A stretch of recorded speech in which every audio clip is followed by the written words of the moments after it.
staying in this conference, UNC projected to be a 4-point favorite at Virginia. Haslam makes this a little shading towards the Hoos after that blowout loss to Vatek on Monday night. Haslam has it as 66.5 UNC to Virginia with a 63.1 final outcome. So around a 3-point spread. I make it closer to UNC -2. Nice. And an interesting spot because UNC coming off of that bye, essentially 1 week bye after blitzing Vatek last Saturday. Virginia losing to the same Hokies team on Monday night by 31 points.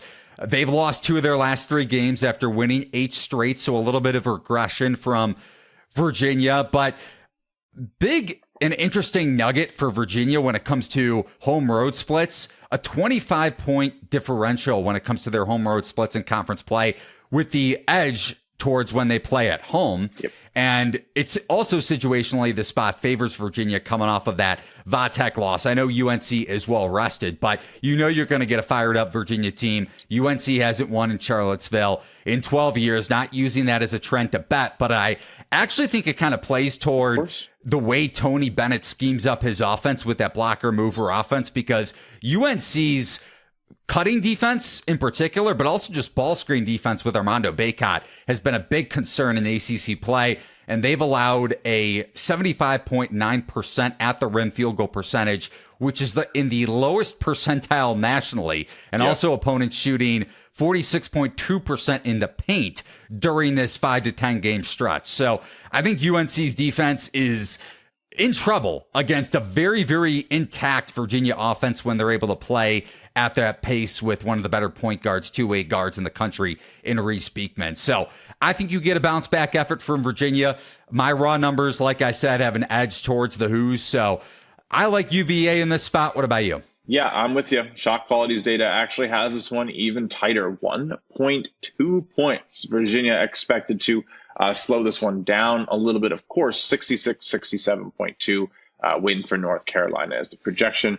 UNC is a top 10 shot quality team, so it's definitely going to be a big battle. I think my lean here, honestly, Eli, is to go for this game to start slow. Virginia to come out with that defensive presence. UNC does move kind of quick, but that's not going to fly here. So I do think you can maybe look at this and say that the UNC tempo could have this one a little higher than it should be. We've seen Virginia continue to be a first half force. Teams can take a minute to figure it out. That's just the truth. And then they can sort of get better looks towards the end of the game. They understand, the way to actually run their offense to penetrate what they're seeing from Tony Bennett and co. So yeah, I like that first half under. I like that just generally in terms of how Virginia has been playing.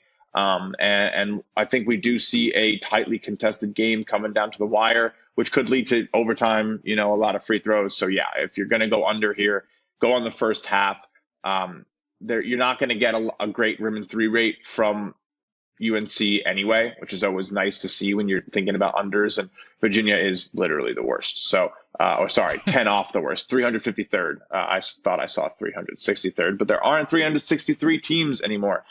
So I needed to understand that. But yeah, I do think we'll see a slower one. Virginia shot making very worrisome. They're going to rely on the defense. So under is the lean. Going to sit back and watch and see who wins what I expect to be a rock fight.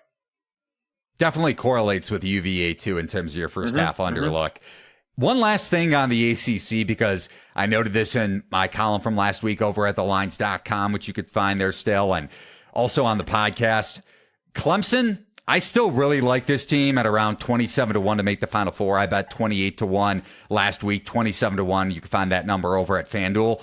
And a big reason why is, we continue to see this team excel on the road. So whether it's neutral courts like we saw in non-conference or on the road, they bounce back from the NC State loss. Another 1-point loss. Their last 3 losses by a combined 3 points, all 1-point margins. Insane. And they blew out Georgia Tech on Wednesday night. Since Jack Clark, the NC State transfer, got healthy and was inserted back into the starting lineup, which took place on February 6th, the win at UNC, which Clemson never does. Clemson 12th in terms of overall efficiency, ranked number 21 in adjusted offensive efficiency and 29th in adjusted D. I think this team is starting to peak at the right time. You have a 5-out offense that's very tough to match up with in the tournament in general. PJ Hall, Shefflin, Clark. I mean, that's like 6'8" and above range when it comes to height, 3 through 5. And then Gerard and the rest of Clemson's guards are really good shot makers. So Chase Hunter at the 2-guard spot. I really, really like this Clemson team to make a deep NCAA tournament run. I mean, yeah, I do too.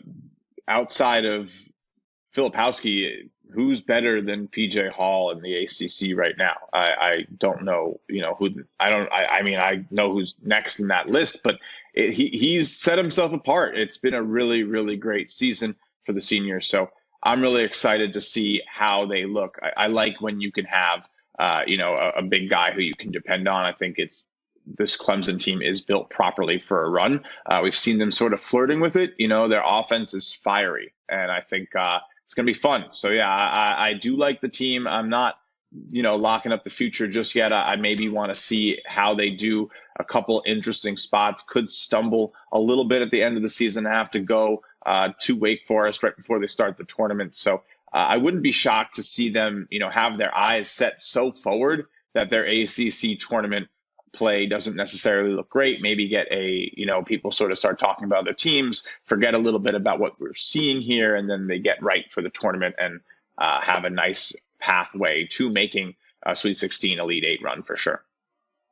Yeah, and you look at before that Wake game, that was kind of the pulling the trigger for me on this Final Four feature, just because ahead of the Demon Deacs, now 4 straight games where they're projected to be favorites and 2 possession favorites and above. So it's a good path to see the number dip. I think you're getting the right buy point here for Clemson, even if they stumble at Wake Forest, which could be a play-in game for the Demon Deacons to maybe seal an NCAA tournament bid. We'll see how the rest of their season goes, regular season-wise, specifically against Duke on Saturday.